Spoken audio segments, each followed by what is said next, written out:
So hey guys, welcome back to my channel. So இன்னைக்கு என்ன video பார்க்க போறீங்கன்னா இன்னைக்கு ஃபேமிலி டே அவுட். ஸோ அந்த வீடியோ தான் இன்னைக்கு நீங்கள் இந்த பார்க்க போறீங்க. So further delay, let's get into our video.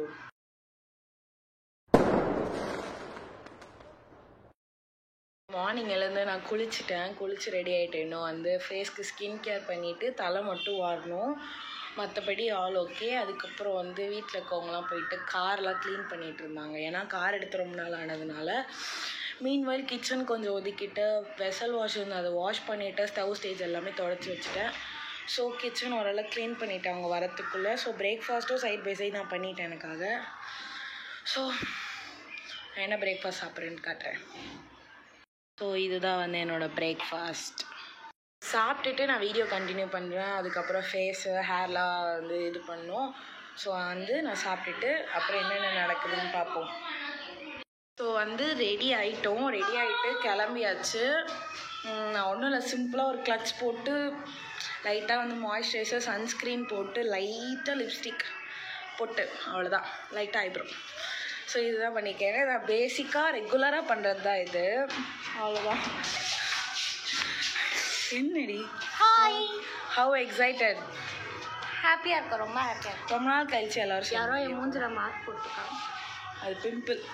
So நாங்கள் கீழே ஆல்ரெடி காரில் எடுத்து வச்சுட்டாங்க, வெளியவே விட்டுட்டாங்க. ஸோ இப்போ நாங்கள் கிளம்ப வேண்டியதாக பாக்கி. ஸோ கிளம்பிட்டு காரில் போய் வீடியோ கண்டினியூ பண்ணுறோம்.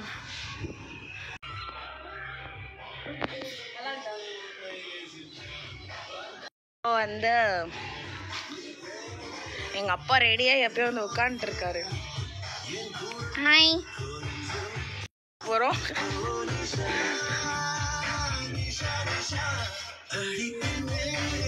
அது கொஞ்சம் சவுண்டு குறைங்க. இன்னைக்கு காலி ரோட்டில் எனக்கு கார் தரேன்னு சொல்லியிருக்காரு எங்கள் டேடி. ஆமாம் தானே? வீடியோ பதிவு இருக்குது டேடி, நீங்கள் தரணும். இப்படிலாம் கேட்க முடியும். ஃப்ரண்ட் சீட்லாம் எங்களுக்கு ஆல்வேஸ் டெம்பரவரி. பர்மனன்ட் சீட் எங்கள் மம்மிக்கு. எங்கள் மம்மி நாங்கள் எழுந்து பின்னாடி போயிடணும். நீ பின்னாடி அந்த சைடு தான் உட்காரணும். ஏன்? ஆல்ரெடி அவங்களாம் செட்டில் ஆகிட்டாங்க, நான் பின்னாடி போகணும். ஓகே, எங்கள் மம்மி வரப்போகிறாங்க. நான் அப்படியே என் சீட்டுக்கு போயிடுறேன். ஸோ எங்கள் மம்மியை நான் உங்களுக்கு காட்டுறேன். என்ன பண்ணுற மாமி? Hi hi. கொஞ்சம் பிஸியாக இருக்காங்க. ஸோ ஃப்ரண்ட்டில் வந்துடுங்க. கொஞ்சம் வாஷ் பண்ணுறதுக்காக அங்கே நிப்பாட்டி இருந்தாங்க. இருங்க, நம்மளுக்கு கார் வீட்டுக்கிட்டே வரும். ஸோ இப்போ நாங்கள் கிளம்பிட்டோம். என்னை மிடில் விட்டாங்க. அப்பா தானே குடிப்பானுங்க. இப்போ எப்போ வேணாலும் மெசேஜ் வரும். 3 மாதத்துக்கு ஒரு வாட்டி குடிப்பானுங்க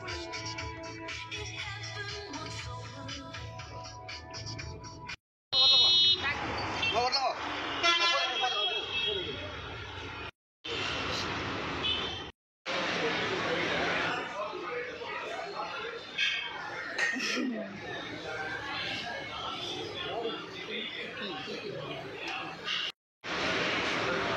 ஸோ இந்த ரெஸ்டாரண்ட்க்கும் எங்களுக்கு ஒரு செம பாண்ட் இருக்குது. ஏன்னா சின்ன வயசுலேருந்து இங்கே தான் எங்கள் கூப்பிட்டு போண்டா வாங்கி கொடுப்பாங்க.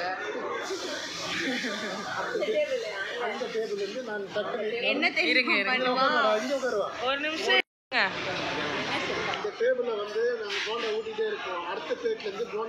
டேடி இவ்வளோ சொல்லக்கூடாது. எந்த டேபிளில் உட்காந்துட்டு இருப்போம்? வந்த உடனே அதெல்லாம் சொல்லக்கூடாது. எங்க உட்கார வச்சு ஓட்டி விடுங்க. எங்க டேபிள் மேலையா? இதெல்லாம் போட மாட்டேன். அப்புறம் எவ்வளோ நாள் கழிச்சு டேடி இப்போ எல்லாரும் சேர்ந்து வரோம்? என்ன கூப்பிட்டு 4 இயர்ஸ்லாம் இல்லை, நாங்கள் என்னை கூப்பிட்டு 9 இயர்ஸ் ஆகுது. 9 இயர்ஸ் கழிச்சு இப்போ தான் இங்கே வரோம்.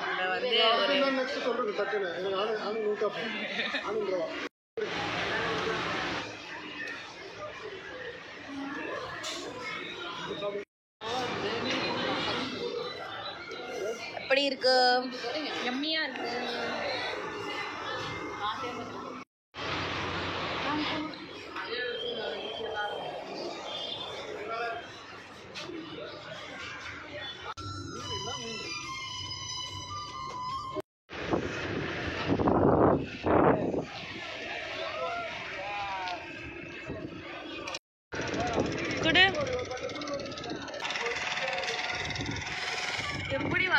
தெரியல, செம்மையா இருந்துச்சு. தூங்கிட்டா என்ன?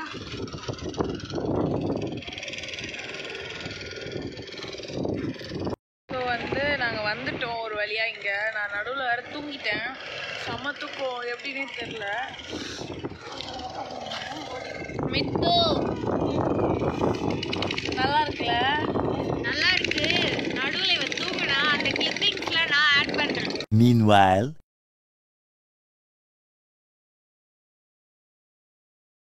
ஒன்னு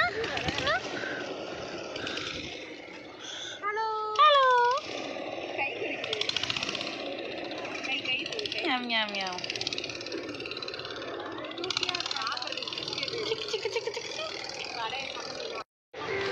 எவ்வளோ ஃபைனல் பண்ணிருக்கீங்க?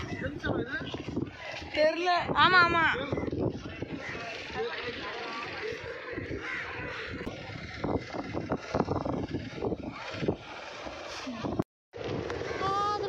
அது அங்கே வெளியே அங்கே காய வச்சு கொண்டு போய் எடுத்துக்கலாம்.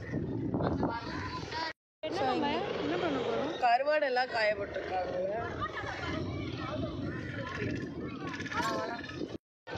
இருமா.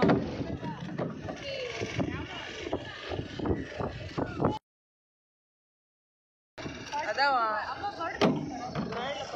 கீறிட்டு மசாலா போட்டு என்ன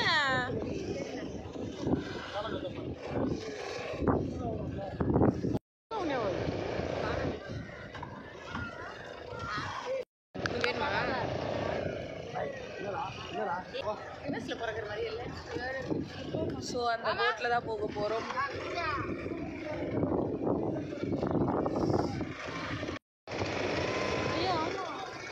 என்னது?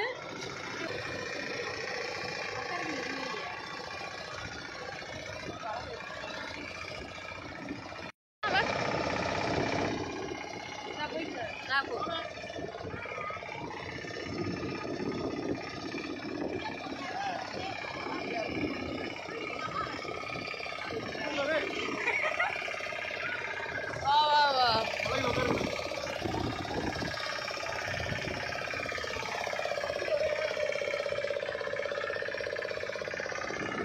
பயமா இருக்கு.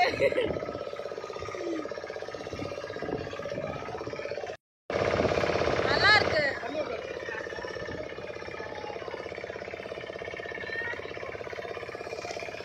லைட்டா தள்ளுங்க. பயமா.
இவ்வளோ நேரம் போட்டிங் வந்து நாங்கள் போகிறத கிளிப்ஸ் எல்லாமே பார்த்துருப்பீங்க. ஸோ இந்த போட்டிங்க்கான டீட்டெயில்ஸ் ஒன்றுமே கிடையாது. ஸோ பழவேற்காடுக்கு நீங்கள் வந்து லொக்கேஷன் மேப்பில் போட்டு வந்தீங்கன்னா அங்கேயே வந்து நிறைய பேர் போட் வச்சுட்ருப்பாங்க. அங்கேயே வந்து ரேட்டெல்லாம் நீங்கள் பார்த்து பேசினா தான் கட்டுப்படியாகும். பிகாஸ் வந்து ஒருத்தவங்க ஒரு சார்ஜஸ் பண்ணுவாங்க. ஸோ நீங்கள் பார்த்துட்டு ஒரு 2-3 பேர்கிட்ட கேட்டு விசாரிச்சுட்டு எது உங்களுக்கு வந்து கம்ஃபர்டபுள் கன்வீனியண்ட்டாக இருக்க அமௌண்ட் ஏற்ற மாதிரி நீங்கள் அந்த போட்டை நீங்கள் இது பண்ணிவிட்டு அவங்க அங்கேருந்து ஒரு ஐலாண்ட் கூட்டிகிட்டு போவாங்க. அது ஒரு ஐலாண்டில் வந்து பீச் இருக்கும். ஸோ அந்த பீச்சுக்கு தான் இப்போ நாங்கள் வந்து எங்களை வந்து சுற்றி கூட்டிகிட்டு போயிட்டுருக்காங்க. ஸோ மீன் வயல் அந்த வியூ அது எல்லாமே செம்மையாக இருக்கும். ஒரு வர்த் கோயிங் பிளேஸ்ன்னு கூட நான் சொல்லுவேன்.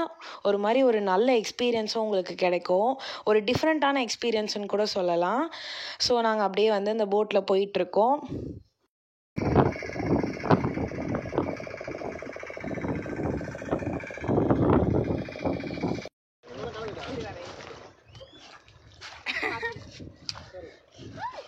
பார்த்து ஸோ போட்டிங்லேருந்து அப்படியே இங்கே ஏதோ ஒரு ஐலாண்ட் பீச்சுன்னு சொல்லியிருக்காங்க. அதுக்கு தான் வந்திருக்கோம். ஸோ உள்ளே எப்படி இருக்குன்னு போய் பார்ப்போம்.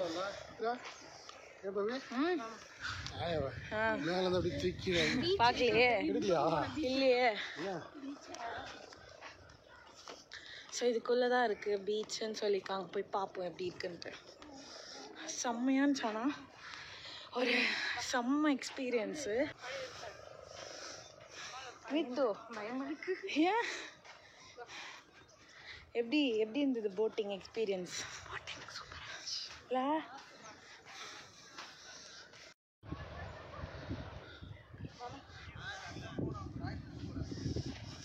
ஒரு கப்பல் தெரியுது பார்த்தியா?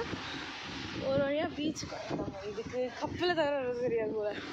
பீச்சுக்கு வந்துட்டோம். இது ஒரு 5 minutes வாக் அந்த மாதிரி தான் இருக்குது. பட் செம்மையாக இருக்குது. இருங்க பேக் கேமில் காட்டுறேன். ஸோ மற்ற பீச் கம்பேர் பண்ணுறப்ப இந்த பீச் ஃபீல்ஸ் லைக் வந்து ஏதோ ஒரு ப்ரைவேட் பீச் வந்து ஃபீல் தான் இருக்கும். ரொம்ப க்ரௌடும் கிடையாது. ரொம்ப லிமிட்டட் கவுண்டபிள் பீப்புள்ஸ் தான் இருந்தாங்க. ஏதோ ஒரு ப்ரைவேட் பீச் புக் பண்ணிவிட்டு நம்மளுக்கான பிளேஸில் நம்ம வந்து என்ஜாய் பண்ணுற மாதிரியான ஃபீல்ஸ் தான் இருந்தது. அந்த சிப்பி வந்து அதிகமாக இருந்துச்சு. ஆல்சோ தண்ணி ரொம்ப க்ளீனாக எந்த ஒரு குப்பை எந்த டர்ட் இல்லாமல் ரொம்ப நீட்டாகவும் மெயின்டைன் பண்ணிகிட்ருக்காங்க. மேபி இது மெயின்டைன் பண்ணுறாங்களா இல்லை எப்படின்றது தெரியல. பட் கண்ணு கெட்டின தூரம் வரையும் ஆள் நடமாட்டமே தெரியல அந்த சைடு எல்லாமே. ஸோ ஒரு மாதிரி செம்மையாக இருந்தது.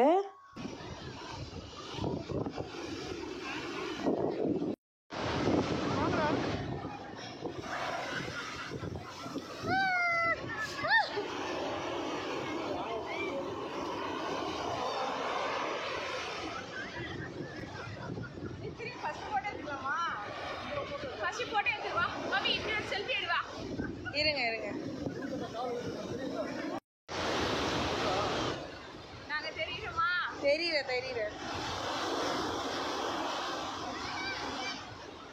மறைக்காத. சாரி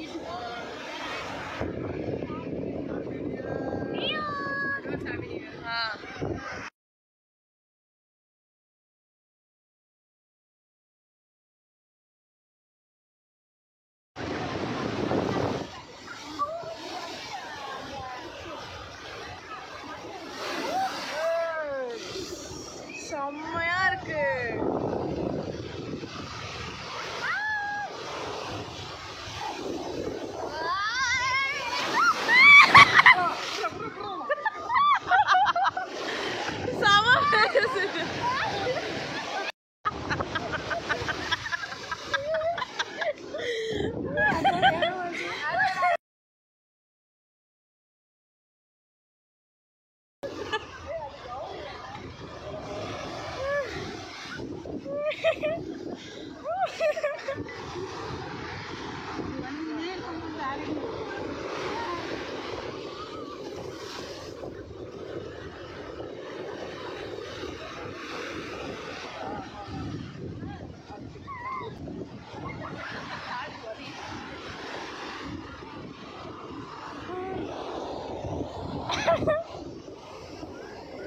அம்மா ஆயா டைட்டா வச்சிருக்காங்க.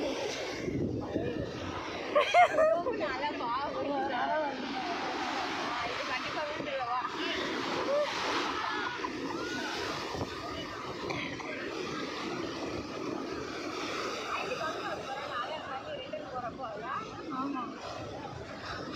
வந்துட்டான்.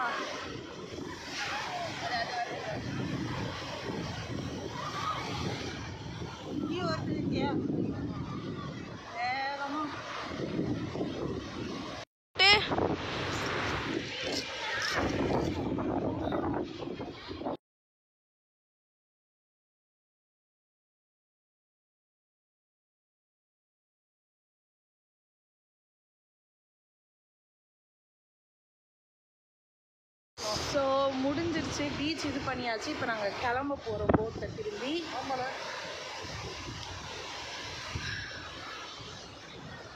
It was an awesome experience. நல்லா இருந்துச்சு, ஒரு மாதிரி பீஸ்ஃபுல்லாக இருந்துச்சு.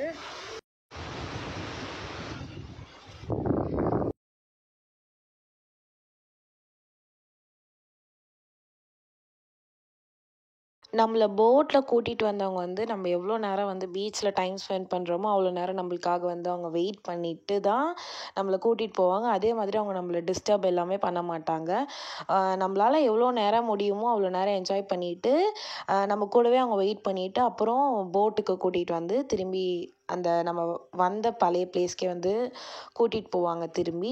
ஸோ எங்களுக்கு வரப்போ இன்னும் வெயில் பெருசாக தெரியல, பட் போகிறப்ப செம்மையாக வெயில் அடிச்சிச்சு. பட் ஸ்டில் அந்த தண்ணிக்கு வந்து ரொம்ப சில்னஸாக இருந்ததுன்னு சொல்ல முடியல, ரொம்ப கம்மியாக இருந்ததுன்னு சொல்ல முடியல. அங்கே வந்து என்னோடய பாட்டி வந்து கால் போட்டு ஏற முடியாததுனால எங்கள் டேடி வந்து அவங்கள தூக்கி போட்டில் வந்து நிற்க வச்சாங்க. ஸோ அப்படியே தான் போயிட்டு இருந்தது.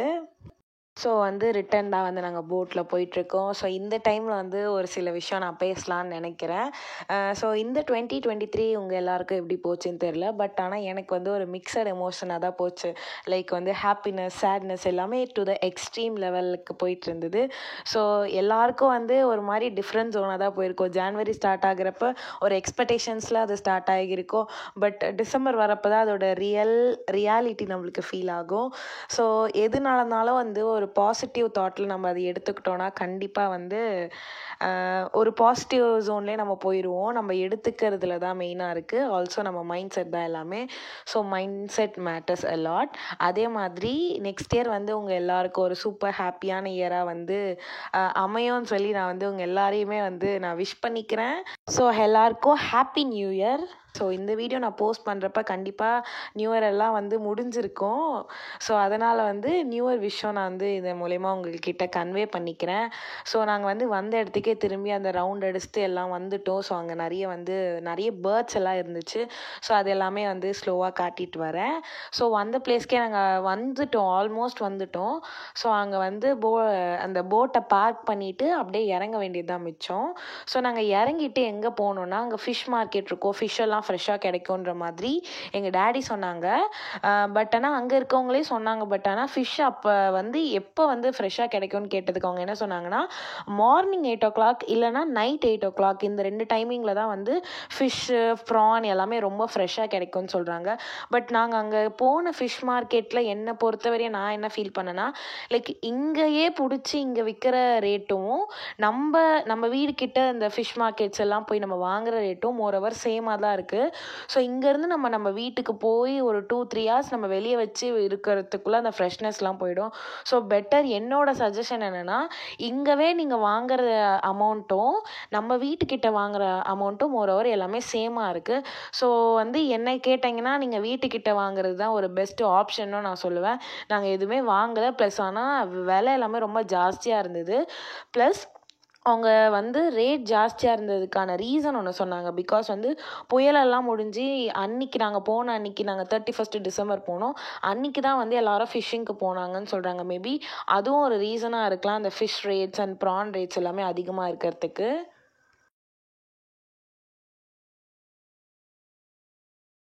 போட்டிங் பீச் முடிச்சுட்டு அப்படியே அங்கே இருக்க ஃபிஷ் மார்க்கெட்டும் நாங்கள் போயிருந்தோம். பட் எங்கள் ஏரியா கம்பேர் பண்ணுறப்ப மோரோவர் எல்லாமே சேம் ரேட்டாக தான் இருக்குது. மேபி புயலுக்கு அப்புறம் இப்போ தான் அவங்க ஃபிஷ்ஷிங்க்கெலாம் போனதுனால ரேட் ஜாஸ்தியாக இருக்குதுன்னு நினைக்கிறேன். ஸோ நாங்கள் எந்த ஃபிஷ்ஷுமே வாங்கலை. But it was a nice experience. நீங்கள் ஒரு போட் எடுத்துகிட்டு அந்த போட்லேருந்து தான் நீங்கள் வந்து ஒரு ஐலாண்ட் மாதிரி இருக்கும், அங்கே போய் தான் பீச் போக முடியும். ஸோ என்ட்ரன்ஸ்லேயே நிறைய பேர் நிற்பாங்க, அவங்களே வந்து போட்டுக்கான சார்ஜஸ் எவ்வளோ என்னன்றது சொல்லுவாங்க. ஃபஸ்ட்டு ஹேண்ட் பிரேக் இது பண்ணு, ப்ரெஸ் பண்ணு. ப்ரெஸ் பண்ணி வருது. ஓ அவ்வளோ அழுத்தணுமா? இரு வேற இரு. ஃபர்ஸ்ட் கிளட்ச் பிடி. ஏய் சைடுல மிரரையும் பாரு. கிளட்ச் பின்னாடி வண்டி வருதுன்னு பாரு. கிளட்ச் பிடி. சிதானே சொல்றத கேளு. கிளட்ச் பிடியா? இவர் இப்படி போடணும் ஃபர்ஸ்ட். கிளட்ச் இரு, பொறுமையா விடு. கிளட்ச் லைட்டா விடு. போ போ, ஒன்னில போ, பாத்துக்கலாம். பொறுமையா. கிளட்ச் பிடிச்சி செகண்ட் கியர் போடு. ஆக்சிலேட்டர் கொடுக்காது. இப்போ கிளட்ச் பிடிச்சி செகண்ட் கியர் போட்டு. செகண்ட் கியர் எப்படி போட்டா? அப்படியே பின்னாடி. சரி போ, லைட்டா ஆக்சிலேட்டர் கொடு. போ போடா, ஒன்னில போடா. ஆக்சிலேட்டர் போடுற. பொறுமை ரொம்ப கொடுக்கக்கூடாது. தேர்ட் கியர் போடு. கிளட்ச் பிடிச்சிட்டு போடு. கண்டிப்பாக I need to talk about this. ஏன்னா வந்து டிரைவிங் கிளாஸில் கற்றுக்கிட்ட கார் ஒன்று, நம்ம வீட்டில் இருக்கிற கார் ஒன்றுன்றதுனால எனக்கு வந்து என்னென்னா டிரைவிங் கிளாஸில் ஓட்டின காருக்கும் எங்கள் காருக்கும் வந்து நிறைய டிஃப்ரென்ஸ் இருந்தது. பிகாஸ் அந்த கிளட்ச் ஆகட்டும், கியர் போடுறதாகட்டும் எல்லாமே வந்து ரொம்ப ஃப்ரீயாக இருந்த மாதிரி இருந்தது எங்கள் காரில் compare to my driving class car. So அதனால் வந்து எங்கள் டேடி என்ன நினச்சி எனக்கு சொன்னார், இல்லை என்ன நினச்சி கைட் பண்ணாருன்னு தெரியல. ஏன்னா வந்து டிரைவிங் கிளாஸில் எப்படி சொல்லி கொடுத்தாங்கன்னா first gear, second gear, third gear எல்லாமே கொஞ்சம் தூரம் போனக்கப்புறம் அந்த மாதிரி தான் வந்து நான் கற்றுக்கிட்டேன். லைக் செகண்ட் கியர் போட்டக்கப்புறம் கொஞ்சம் தூரம் போனக்கப்புறம் தேர்ட், அப்புறம் கொஞ்சம் தூரம் போனக்கப்புறம் தான் ஃபோர்த்துன்ற மாதிரி நான் கற்றுக்கிட்டேன். பட் எங்கள் டேடி சொல்கிறது எப்படி இருக்குன்னா வந்து எடுத்த 2 மினிட்ஸ்லேயே வந்து ஃபோர்த்து கியர் வரையும் போட்டு அவர் ஸ்பீடுக்கு லைக் அவர் ஓட்டுற மாதிரியே நான் ஓட்டணும்னு எக்ஸ்பெக்ட் பண்ணாங்களான்னு என்னன்னு தெரியல. எனக்கு வந்து ஒரு சொதப்பலான இருந்தது. இதில் வேற என்னை செம்மையாக பிடிச்சி திட்டினார். வந்து என்ன தான் வந்து நீ கற்றுக்கிட்ட, என்னதான் வந்து நீ டிரைவ் பண்ணுறன்ற மாதிரி ஒரு மாதிரி திட்டினாங்க. பட் ஆனால் நான் என்ன யோசிக்கிறேன்னா, எனக்கான ஸ்பேஸ் அவங்க கொடுக்கலையோ அப்படின்னு நான் எங்கள் டேடிக்கிட்டே சொன்னதுக்கு வந்து அப்புறம் அவங்க அண்டர்ஸ்டாண்ட் பண்ணாங்க. மேபி இதுவும் ஒரு ரீசனாக இருக்கலான்னாங்க. பட் எனக்கு வந்து கொஞ்சம் டிஃபிகல்ட்டாக தான் இருந்துச்சு. மேபி போக போக நல்லா ப்ராக்டிஸ் பண்ணால் மேபி அது எனக்கு ஈஸியாக ஆகும்னு நினைக்கிறேன். ஏன்னா வந்து வண்டியும் வந்து டக்கு டக்குன்னு ஆஃப் பண்ணுற மாதிரி நான் பண்ணிட்டேன். ஏன்னா கிளச்சை டக்குன்னு விடுறப்ப வண்டி டக்குன்னு ஆஃப் ஆகிடும். ஸோ எனக்கு வந்து கொஞ்சம் டிஃபிகல்ட்டாக இருந்தது எங்கள் கார் ஓட்டுறப்ப. மேபி நான் ப்ராக்டிஸ் நல்லா எடுத்தேன்னா நல்லா ஓட்டுறதுக்கான சான்ஸும் இருக்குது. ஸோ வந்து அன்றைக்கி ஒரு ஸ்பாய்லராக இருந்தது. ஏன்னா நான் இவ்வளோ ரொம்ப மோசமாக ஒன்றும் டிரைவிங் கிளாஸில் கார் ஓட்டலை. எங்கள் டேடி ஸ்பீடுக்கே என்னால் கோப்பப் பண்ண முடியல. எப்படியாச்சும் நல்லா கார் டிரைவ் பண்ணி எங்கள் காரே ஓட்டுற மாதிரி ஒரு vlog நான் கண்டிப்பாக போடுவேன். ஸோ இதை வந்து இதோட ஸ்டாப் பண்ணிக்கிறேன். அடுத்து என்ன வீடியோன்னு பார்ப்போம். ஏன்னா இது வந்து ஒரு 5 மினிட்ஸ் லென்த்தி வீடியோவாக இருக்கா, அதனால் நான் வந்து இதை மட்டும் வாய்ஸ் ஓவர் கொடுத்துட்டு மற்ற எல்லாத்தையும் கட் பண்ணிடுவேன். மீன்வெயில் எங்கள் மம்மிக்கும் என் பாட்டிக்கும் செமையாக பசிச்சிச்சு. அதனால் வந்து டேடி வந்து சாத்துக்குடி ஜூஸ் வந்து வாங்கிட்டு கொடுத்துருந்தாங்க. ஸோ இதில் இன்னொரு விஷயம் என்ன ஆச்சுன்னா, நான் போய் கேக் வாங்குகிற கேப்பில் ஒரு விஷயம் என்ன நடந்ததுன்னா, அங்கே பார்க்கிங் எங்கேயுமே கிடையாது. ஆவடி பஸ் ஸ்டாண்ட்டை பார்த்தீங்கன்னா கார் பார்க்கிங்லாம் எங்கேயுமே கிடையாதா. ஸோ ஐயர் பவனில் வந்து அங்கே காரை ஸ்டாப் பண்ணோன்னு சொல்லி அந்த வாட்ச்மேன் எல்லாம் வந்து காருக்கு ரிவர்ஸ்லாம் பார்க்க ஆரம்பிச்சிட்டாங்களா. ஸோ என்னாச்சுன்னா, நாங்கள் ரிவர்ஸ் பார்க்குற அந்த கேப்பில் என்னென்னா கார் பார்க் பண்ணிட்டோன்ற ஒரே ரீசனுக்காக வந்து அங்கே போய் வந்து போண்டா வாங்கினோம். ஏன்னா வேறு வழியே இல்லை, காரும் பார்க் பண்ணியாச்சு. எங்கள் டேடி வந்து நம்ம பார்க் பண்ணிட்டோம், ஸோ வேறு வழி இல்லை, வி நீட் டு பை சம்திங்ன்ற மாதிரி அந்த போண்டா வாங்கிட்டு நாங்கள் வந்தோம். ஸோ இது எனக்கு என்னமோ வந்து ஒரு பார்க்கிங்காக போயிட்டு அந்த கடையில் போய் ஒரு விஷயம் வாங்கணுமா அப்படின்றது என்னை பொறுத்தவரையும் அது கொஞ்சம் எக்ஸ்பென்சிவாக பட்டுச்சு. அதுதான் நான் ஷேர் பண்ணிக்க விரும்புகிறேன். ஸோ இது எங்கள் டேடி கிட்ட சொன்னால் பரவாயில்ல போனா போட்டோம். இதில் இன்னொரு விஷயம் என்னென்னா, ரிவர்ஸ் பார்த்தேன், அந்த தாத்தாக்கு வேறு கொஞ்சம் டிப்ஸும் கொடுத்துட்டு வந்தாங்க. அதான் நான் யோசிச்சேன், என்னடா இது ஒரு 2 நிமிஷம் தான், நான் போய் அதுக்குள்ளே கேக்கே வாங்கிட்டு வந்துடுறேன். பட் ஆனால் இந்த மாதிரிலாம் நடக்குதுன்னு சொல்லி ஒரு சினாரியோ நடந்தது. இதுதான் இதெல்லாம் நடந்து முடிஞ்சிட்டு நாங்கள் வந்து வீட்டுக்கும் கிளம்பி போய்கிட்டு இருக்கோம். இப்போ தான் வீட்டுக்கும் வந்துட்டோம். இது வந்து ஒரு டிஃப்ரெண்ட்டான vlog-ஆக தான் இருந்திருக்கும் என் சேனலில். சரி, என் சேனல் நீங்கள் சப்ஸ்கிரைப் பண்ணாமல் வந்தீங்கன்னா மறக்காமல் சப்ஸ்கிரைப் பண்ணிக்கோங்க. என்னோடய இன்ஸ்டாகிராம் ஐடி ஃபாலோ பண்ணாமல் வந்தீங்கன்னா மறக்காமல் ஃபாலோ பண்ணிக்கோங்க. ஸோ இந்த வீடியோ உங்களுக்கு கண்டிப்பாக பிடிச்சிருக்கோன்னு நினைக்கிறேன். ஸோ தேங்க்யூ ஃபார் வாட்சிங். பை.